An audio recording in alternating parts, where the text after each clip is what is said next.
ಆ ನಮ್ಮ ಹೋರಾಟಕ್ಕೆ ಬಹುದೊಡ್ಡ ಶಕ್ತಿ ಬಂದು ಸರ್ಕಾರದ ಒತ್ತಡದ ಭಾಗವಾಗಿ ಹಲವಾರು ಹೋರಾಟಗಳನ್ನ ನಿರಂತರವಾಗಿ ಅಣ್ಣ BR ಭಾಸ್ಕರ್ ಪ್ರಸಾದ್ ಅವರ ನೇತೃತ್ವದಲ್ಲಿ, ಅರುಣ್ ಕುಮಾರ್ ಅವರ ನೇತೃತ್ವದಲ್ಲಿ ನಮ್ಮ ಚಳವಳಿಯನ್ನ 6 ತಿಂಗಳ ಕಾಲ ನಿರಂತರವಾಗಿ ಒಳ ಮೀಸಲಾತಿ ಜಾರಿಗೋಸ್ಕರ ನಾವು ನಿರಂತರ ಮಾಡ್ತಾ ಇದ್ದೇವೆ. ಈ ಒಂದು ಹೋರಾಟಕ್ಕೆ ಈ ನಮ್ಮ ನ್ಯಾಯಯುತವಾಗಿರ್ತಕ್ಕಂಥ ಸಂವಿಧಾನಬದ್ಧವಾಗಿರ್ತಕ್ಕಂಥ ಹಕ್ಕನ್ನು ಪಡೆಯುವ ನಿಟ್ಟಿನಲ್ಲಿ ಹಲವಾರು ಸಲ ಮಾನ್ಯ ಸಿದ್ದರಾಮಯ್ಯನವರು ಮುಖ್ಯಮಂತ್ರಿಗಳು, ಕರ್ನಾಟಕ ಸರ್ಕಾರ ಇವರಿಗೆ ಹೋರಾಟದ ಮುಖಾಂತರ, ಮನವಿಪತ್ರ ಸಲ್ಲಿಸುವ ಮುಖಾಂತರ, ಉಪವಾಸ ಧರಣಿ ಮುಖಾಂತರ, ಪಾದಯಾತ್ರೆ ಮುಖಾಂತರ, ಹಲವಾರು ಹೋರಾಟ ಮುಖಾಂತರ ಮನವಿಪತ್ರ ಸಲ್ಲಿಸಿದ್ರು ಸಹ ಸರ್ಕಾರ ಈ ಒಳ ಮೀಸಲಾತಿಯನ್ನ ಸಮರ್ಪಕವಾಗಿ ಜಾರಿ ಮಾಡಲಿಕ್ಕೆ ವಿಳಂಬ ನೀತಿಯನ್ನ ಅನುಸರಿಸ್ತಾ ಇದೆ. ಇದನ್ನು ಖಂಡಿಸ್ತಾ ಇದೆ. ಹಾಗಾಗಿ ಸರ್ಕಾರ ಈ ಒಳ ಮೀಸಲಾತಿಯನ್ನ ಸಮರ್ಪಕವಾಗಿ ಜಾರಿ ಮಾಡುವ ನಿಟ್ಟಿನಲ್ಲಿ ಏನಾದರೂ ನಿರ್ಲಕ್ಷ್ಯ ಮಾಡಿದ್ರೆ ಮುಂದಿನ ದಿನಗಳಲ್ಲಿ ಕರ್ನಾಟಕ ಪ್ರದೇಶ ಮಾದಿಗರ ಸಂಘ ಬಹುದೊಡ್ಡ ಚಳವಳಿಯನ್ನ ಮಾಡಬೇಕಾಗಿರ್ತಕ್ಕಂಥ ಎಚ್ಚರಿಕೆಯನ್ನು ನೀಡ ಬಯಸ್ತಾ ಇದ್ದೀವಿ. ಅದರ ಜೊತೆಗೆ ಈ ಒಂದು ಒಳ ಮೀಸಲಾತಿಯನ್ನ ಸಮರ್ಪಕವಾಗಿ ಜಾರಿ ಮಾಡತಕ್ಕಂಥದ್ದು ಸಮಾಜ ಕಲ್ಯಾಣ ಇಲಾಖೆಯ ಜವಾಬ್ದಾರಿ. ಸಮಾಜ ಕಲ್ಯಾಣ ಇಲಾಖೆಯ ಜವಾಬ್ದಾರಿನ ಅರ್ಥಕೊಂಡಿರ್ತಕ್ಕಂಥ ನಮ್ಮ ಮುಖಂಡರುಗಳು ಮಾನ್ಯ ಗೌರವಾನ್ವಿತ ಸಮಾಜ ಕಲ್ಯಾಣ ಸಚಿವರಾಗಿರ್ತಕ್ಕಂಥ SC ಮಾದೇವಪ್ಪ ಅವರಿಗೆ ಹಲವಾರು ಸಲ ಮನವಿಪತ್ರ ಕೊಟ್ಟರು ಸಹ ಅವರು ಒಳ ಮೀಸಲಾತಿಯಲ್ಲಿ ತಮ್ಮ ಮೂಲ ದೇಹಕ್ಕೆ ಕ್ರಮ ತೆಗೆದುಕೊಳ್ಳುವ ನಿಟ್ಟಿನಲ್ಲಿ ಮುಂದಾಗ್ತಿರ್ತಕ್ಕಂಥದ್ದು. ಈ ನಿಟ್ಟಿನಲ್ಲಿ ನನ್ನ ಮಾದಿಗ ಸಮುದಾಯಕ್ಕೆ ಬಹಳಷ್ಟು ಅನ್ಯಾಯ ಆಗ್ತಿದೆ ಅಂತಕ್ಕಂಥದನ್ನ ನಾವು ದೂರು ಕೊಟ್ಟಿದ್ದೀವಿ, ಮನವಿ ಕೊಟ್ಟಿದ್ದೀವಿ. ಆದ್ರೆ SC ಮಾದೇವಪ್ಪನವರು ಯಾವುದೇ ಕ್ರಮ ತೆಗೆದುಕೊಳ್ಳಕ್ಕೆ ಮುಂದಾಗ್ತಾ ಇಲ್ಲ. ಸರ್ಕಾರ ಬಹಳಷ್ಟು ನಿರ್ಲಕ್ಷ್ಯ ವಹಿಸಿರ್ತಕ್ಕಂಥದ್ದು ಗಮನದಲ್ಲಿಟ್ಟುಕೊಂಡು ನಾವು ಮೈಸೂರು ಜಿಲ್ಲೆಯಲ್ಲಿ ಅವರ ಸ್ವಕ್ಷೇತ್ರದಲ್ಲಿ ಪ್ರತಿಭಟನೆ ಮಾಡತಕ್ಕಂಥ ಸಂದರ್ಭದಲ್ಲಿ ನಾವು ಕಾನೂನುಬದ್ಧವಾಗಿ ಹೋರಾಟ ಮಾಡೋ ಸಂದರ್ಭದಲ್ಲಿ ಸಮಾಜ ಕಲ್ಯಾಣ ಸಚಿವರು ನಮ್ಮ ಹೋರಾಟವನ್ನ ಹತ್ತಿಕ್ಕೋದಕ್ಕೋಸ್ಕರ ತಮ್ಮ ಹಿಂಬಾಲಕರನ್ನು ಬಿಟ್ಟು ನಮ್ಮ ಮೇಲೆ ಸುಳ್ಳು ಪ್ರಕರಣ ದಾಖಲಿಸಿದರೆ ಕೂಡಲೇ ಸರ್ಕಾರ ಆ ಸುಳ್ಳು ಪ್ರಕರಣವನ್ನು ದಾಖಲಿಸುವುದನ್ನ ವಾಪಸ್ ಪಡಿಬೇಕಂತೇಳಿ ಈ ಪತ್ರಿಕೋಷ್ಠಿ ಮುಖಾಂತರ ನಾವು ಮನವಿ ಮಾಡಿಕೊಳ್ತಾ ಇದ್ದೀವಿ.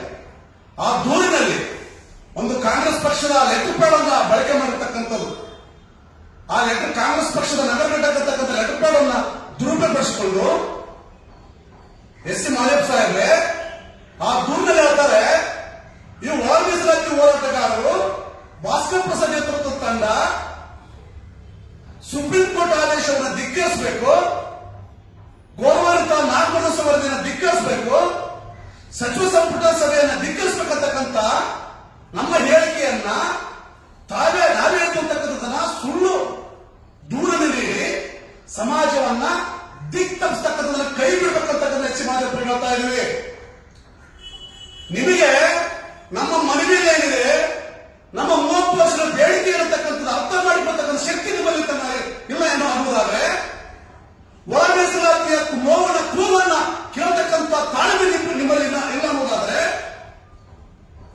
ಗೌರವತೆ ಕೇಳ್ತಾ ಇದ್ದೀವಿ. ನೀವು ಉಪಮುಖ್ಯಮಂತ್ರಿ ಸ್ಥಾನವನ್ನು ಗಿಟ್ಟಿಸಿಕೊಳ್ಳಿ, ಸರ್ಕಾರದ ಮೇಲೆ ಹುದ್ದೆ ತೆಗೆದುಕೊಳ್ಳಿ. ದಯವಿಟ್ಟು ಸಮಾಜ ಕಲ್ಯಾಣ ಇಲಾಖೆಯಿಂದ ನೀವು ರಾಜೀನಾಮೆ ಕೊಟ್ಟು ಕೆಳಗಿಳಿಯಿರಿ.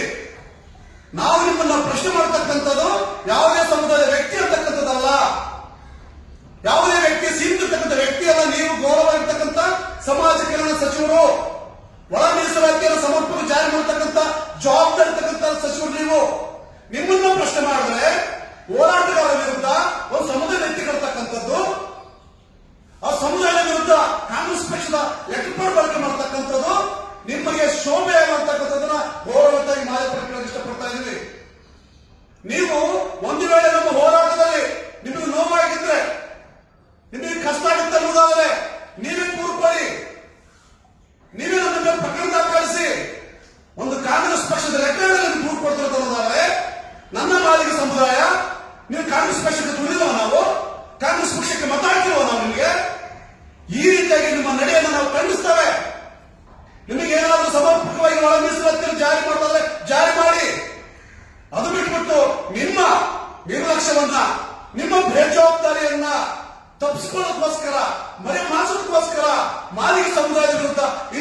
ಬೇಡಿಕೆಯನ್ನ ಈ ಒಂದು ಪತ್ರಿಕಾಗೋಷ್ಠಿ ಮುಖಾಂತರ ಹೇಳಕ್ಕೆ ಬಯಸ್ತಾ ಇದ್ದೀವಿ.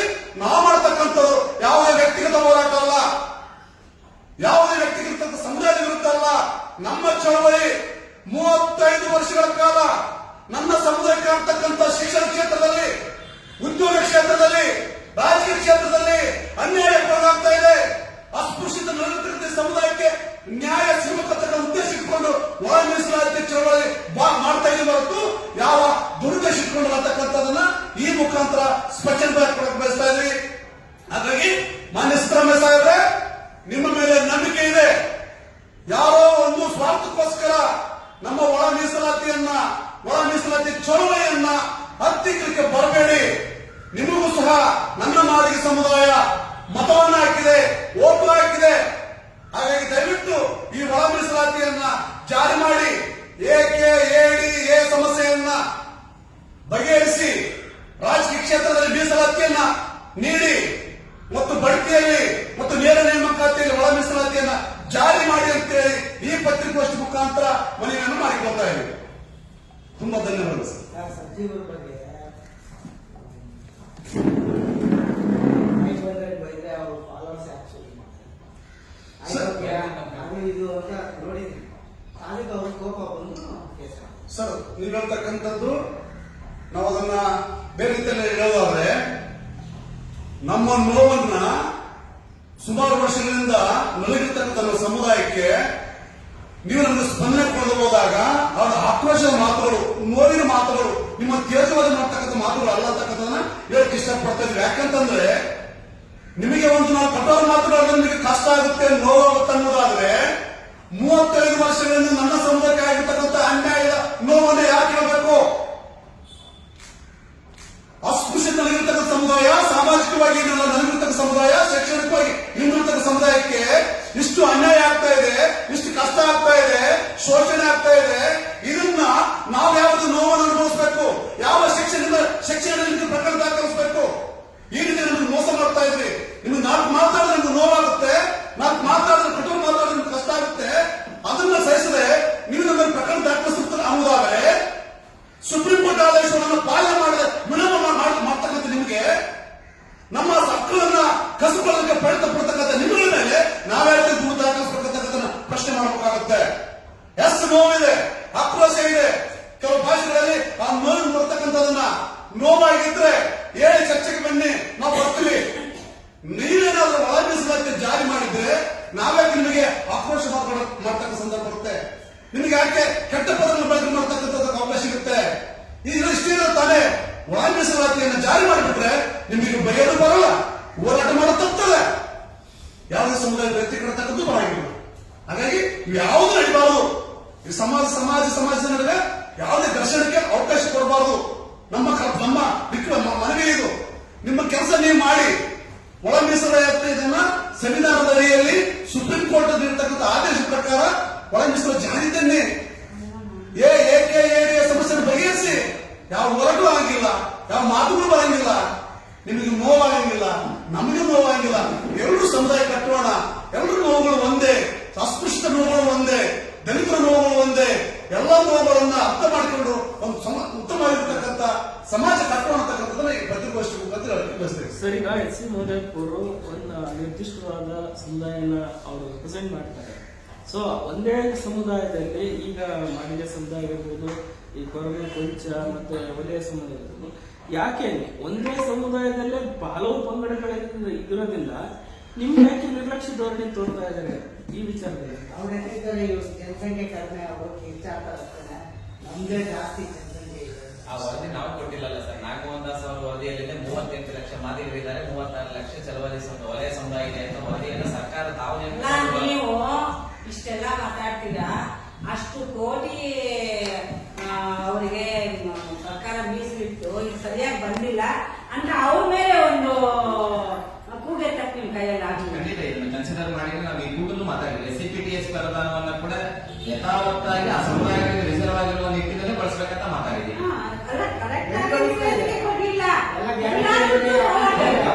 ಅವರೇ ನಿನ್ನೆ ಸಭೆ, ಕ್ಯಾಬಿನೆಟ್ ಸಭೆಯಲ್ಲಿ ಅವರೇ ಅದರ ವಿರುದ್ಧ ಧ್ವನಿ ಎತ್ತಿದ್ದಾರೆ. ಅನುದಾನ ಬಳಕೆಯನ್ನ ಸರ್, ಈಗ ಏನ್ SCPTS ಅನುದಾನವನ್ನ ಬೇರೆ ಕಡೆಗೆ ಬಳಕೆ ಆಗ್ತಿದೆ ಅಂತೇಳಿ ನಮ್ಮದೇ ಸ್ವ ಸರ್ಕಾರದ ವಿರುದ್ಧನೇ ಧ್ವನಿ ಮಾಡಿ ನಿನ್ನೆ ಹವಾಲನ್ನ ಎದ್ದಿದ್ದಾರೆ. ಸುಮ್ಮನಾಗ್ತಾರೆ. ಆ 8 ಜನಕ್ಕೆ ಬೆಂಗಳೂರಲ್ಲಿ ಒಂಟಿ ಮನೆ ಯೋಜನೆಗೆ 1000 ಮನೆ ಕಟ್ಟಕ್ ಸಿಗೋದು 5 ಲಕ್ಷ ರೂಪಾಯಿ 6 ಲಕ್ಷ ರೂಪಾಯಿ. ಈ 3 ವರ್ಷ ಆಯ್ತು 5 ವರ್ಷ ಆಯ್ತು 1 ರೂಪಾಯಿ ಒಬ್ಬರಿಗೆ ಕೇಳಕ್ಕೆ ಯಾರು ಗತಿ ಇಲ್ಲ. ಬಿಜೆಪಿ ಈ ಹೋರಾಟದ ಜೊತೆಯಲ್ಲಿ ನಾವು ಅದನ್ನು ಕೇಳಿದ್ದೇವೆ ಸರ್. SCPTS ಅನುದಾನ ಇರುವಂತಹ ರಿಸರ್ವ್ ಫಂಡ್ ಅನ್ನ ಅವರಿಗೆ ಬಳಸ್ಬೇಕಂತ ಕೂಡ ಕೇಳಿದ್ದೇವೆ ಸರ್. ಈ ಹೋರಾಟದ ಮುಖಾಂತರ ಅದನ್ನು ನಾವು ಒತ್ತಾಯ ಮಾಡಿದ್ದೇವೆ.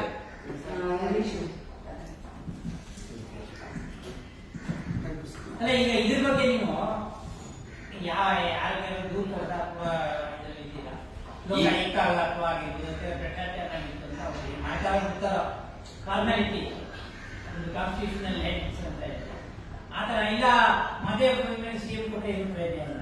ಈಗಾಗಲೇ ಅಲೆಮಾರಿ ಸಮುದಾಯ ಕೋರ್ಟ್ಗೆ ಹೋಗಿದೆ ಸರ್.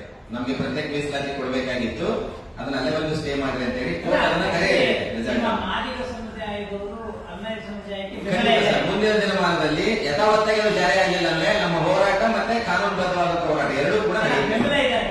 ಖಂಡಿತ. ನಿಮ್ಮ ಇವರು ಆಕ್ಚುಲಿ ಅಲ್ಲಿಗೇನು ಬರ್ತಾ ಇಲ್ಲ ಅಲ್ಲಿಗರು ಪಾಪ ಪರವಾಗಿ ನಿಂತ್ಕೊಂಡಿದ್ದಾರೆ. ಯಾಕಂದ್ರೆ ಅವ್ರು ತಗೊಂಡಾಗ ಯಾವ್ದೇ ನೀವು ಸಮುದಾಯ ಸೇರ್ಕೊಂಡು ಅವ್ರಿಗೆ ಎಲ್ಲಿ ಸಿಗಕ್ಕೆ ಸಾಧ್ಯ ಅಂತ. ಖಂಡಿತ ಸರ್. ಆ ಸಮುದಾಯಗಳ ಪರವಾಗಿ ನಾವು ಯಾವತ್ತೂ ಇರ್ತೇವೆ, ಅವ್ರು ನ್ಯಾಯ ಸಿಗುವವರೆಗೂ. Thank you.